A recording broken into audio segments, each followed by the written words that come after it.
બાર જ્યોતિર્લિંગમાંના પ્રથમ જ્યોતિર્લિંગ સોમનાથ મહાદેવના સાનિધ્યમાં આજે ગુજરાતી રંગભૂમિના દિગ્ગજ અભિનેત્રી રાજશ્રી મીના પંજાબી કે જે મીના નગી તરીકે અનેક પ્રકારની સેવાઓ માટે સદા અગ્રેસર રહ્યા છે.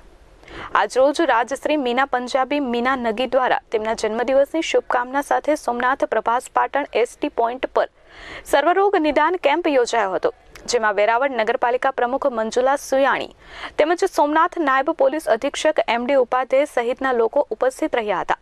સોમનાથ ટ્રસ્ટના general manager Vijaysinh Chavda, world book of records લંડનના સૌરાષ્ટ્ર કચ્છ દીવ ઝોનના પ્રમુખ શૈલેષ બારડ પણ ઉપસ્થિત રહ્યા હતા.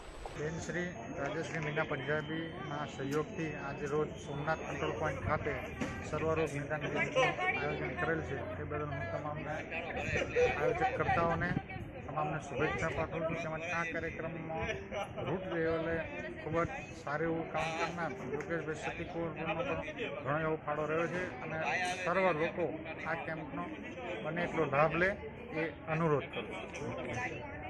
ગુજરાતી ફિલ્મ અભિનેત્રી રાજશ્રી મીના પંજાબીના જન્મદિને આજે સોમનાથ ખાતે સર્વરોગ નિદાન કેમ્પનું આયોજન એસટી બસ સ્ટેન્ડમાં કરવામાં આવ્યું હતું. ખાસ કરીને સર્વરોગ નિદાન કેમ્પમાં લગભગ 144 જેટલા લાભાર્થીઓએ આ કેમ્પનો લાભ લીધો છે.